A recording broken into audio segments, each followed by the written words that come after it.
Keep you updated on power outages in your area. Right now, a tree is causing an outage near Pierce Drive South in Amerson River Park. As of around 5:30 this morning, it was affecting about 253 customers. Georgia Power expects it to be restored in about an hour by 7:30 this morning.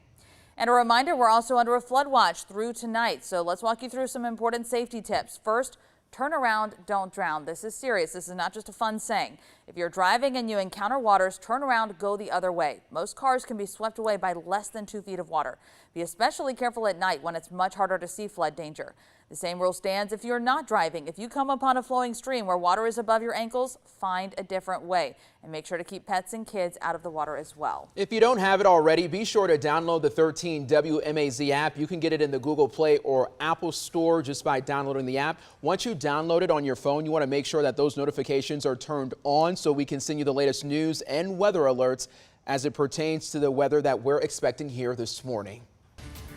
6:31 this morning, we're now learning that a man found shot dead last night apparently shot himself. The coroner's office originally reported the case as a possible homicide. Detectives blocked Haywood Road from St. Luke's Baptist Church to Marywood Road. Deputy Coroner Lonnie Miley pronounced the man dead around 9 from a gunshot to the head. Family members later reported the man missing, which helped identify him. Well, a suspect's now in custody in the shooting death of Fulton County Deputy James Thomas. Thomas briefly worked as an officer with the Milledgeville Police Department before moving on to the Fulton County job. 26-year-old Alton Oliver is now at the Cobb County Jail facing charges of felony murder and aggravated assault. Investigators say a 911 caller and truck driver provided dash cam video and helped with the arrest. 24-year-old Deputy Thomas was off duty when he was shot and killed last Thursday driving in the Riverside neighborhood. Investigators say they don't believe the deputy and suspect knew each other. It appeared the suspect got into some type of argument with Thomas on the street. We are learning more about a deadly crash on New Year's Day in Lawrence County. Georgia State Patrol says 38-year-old Henry Horn was speeding on McClendon Road in Lawrence County. Horn went off the road and hit a tree near the intersection with John Lowry Road. He died at a hospital later that night.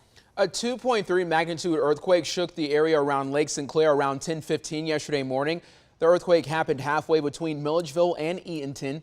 Lake Sinclair is a hot spot for small-scale quakes. Changing water levels create the small quake activity. The rising water shifts floor sediments and puts pressure on the fault lines below. Well, across the state, some people still find the bill allowing Georgians to carry a concealed gun in public without a permit confusing. It's been more than 6 months since Governor Brian Kemp signed it, so let's break it down.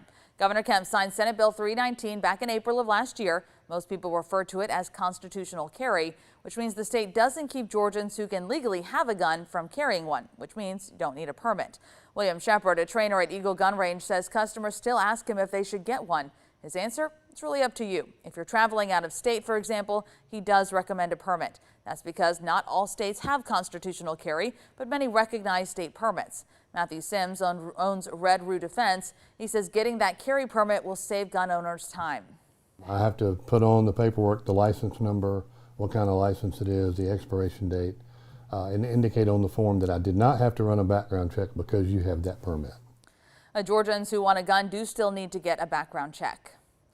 In other news, the federal government will provide funding for the Brunswick Harbor Improvements Project. Congress set aside $1.5 million to widen the navigation channel at Port Brunswick. The port serves as a vital gateway for cargo, and it's the busiest port of entry for vehicles and heavy machinery in the southeast. 6:33, Georgia voters can expect another runoff. It's for the state House seat, once held by the late David Ralston. The longtime Speaker of the House died last November after an extended illness. His widow, Sheree Ralston, took the most votes with 45%. Her top challenger, Johnny Chastain, got 39%. There were 3 other Republicans on the ballot as well. The special election for District 7 will now head to a runoff on January the 31st. All right, I want you to check this out with us. Delta honored legendary UGA coach Vince Dooley. Yesterday, the airline dedicated a plane in his honor with UGA fans and alumni there for the big moment. Dooley died in October, but fans hope that his legacy lives on forever at UGA. The newly dedicated plane will take the UGA players to Los Angeles on Friday as they prepare to defend their national championship. To all of us here, you are now obligated to bring home in this plane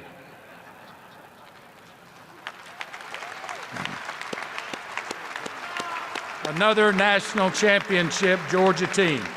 The Dogs are set to take on the TCU Horned Frogs Monday night in Los Angeles, Caitlin. Oh, you know we are excited for the big game.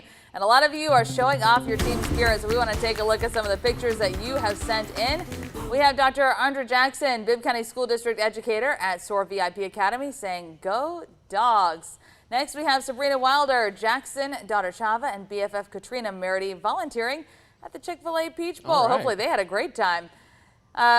Casey Cochran from Montezuma says, "Let's go Dogs." Pretty cool graphic there. And 4-year-old Emma cheering on the Dogs in that cute little cheerleading outfit, a great cheerleader. And Miss Kayla Bragg from Warner Robins saying, "A dog fan for life." Absolutely. And we have Amir and Alexis Freeman from Kathleen cheering on the Dogs, the littlest dog fan. How cute. Thanks for sharing your photos with us. We love seeing your Bulldog pride. And as we gear up for the championship game, we want to keep seeing it. Send those photos in your UGA gear all throughout the week so we can show them off. Text your name and picture to 478-752-1309. We'll be sharing those pictures right here on 13 WMAZ. And just a friendly reminder, that's when Bibb County school students are going to be returning back to school tomorrow. The speed limit in school zones will once again be enforced by the automated camera system in front of certain schools. Cameras enforce the speed limit on days when classes are in session, starting 1 hour before school starts. It runs through 1 hour after dismissal. The cameras will be on through the full school day, not just when the school lights are flashing. Well, stay with us. Our morning reporter TJ Anthony shares some tips from a doctor to keep your kids safe and healthy from viruses this winter, plus how the city of Warner Robins may be changing its proposed city center project. We'll explain and break it all down. For now, though, it is 6:36. Let's head right on over to Alex for another look at your forecast. Yeah, Caitlin, we are looking live over Interstate 75 this morning. Notice the flags. They are waving in the wind, the southerly wind continuing. We are watching a shower now that is in Macon County, so not too far away from where we're looking live from the fairgrounds, that I think is continuing to gain steam as it lifts towards the north. So I suspect we'll begin to see lightning strikes out of this camera here in short order. Tornado watch in effect for most of central Georgia until noon. Everybody's going to be seeing wind and rain today, and then we'll be clearing out after about 2 p.m. So let's talk about the radar now. The storms are arriving in central Georgia as we are speaking, over towards Jasper County, Monroe County, Upson County, talking about heavy rainfall right now. And then here's what I'm talking about in parts of Macon County, lifting towards Peach. Notice how we're starting to get some heavy rain there. I suspect we'll see lightning before too long, and these are also subject to potentially rotating as they continue to lift towards the north. Now, as we look back off to the west here, this storm has now crossed the state line. It is in the state of Georgia. It's continuing to move a little more towards the east now. We've been tracking it towards the northeast. Now I'm thinking it's moving a little more east than north. 602 lightning strikes within this red box here within the past 10 minutes. So from Upson County back down into Alabama. So we are expecting a lightning show here in central Georgia before too long. Something else that's at least good to note as of now, the leading edge of this line, I'm not seeing any of these quick spin ups, at least as of right now, maybe a little more so down to the south. The reason why that is what's called a shear vector, which is a very fancy word with how the winds are changing with height, is actually aligned with the storms right now. Now, of course, that could change as we head through the morning hours, but as things stand right now, that is not aligned at the moment.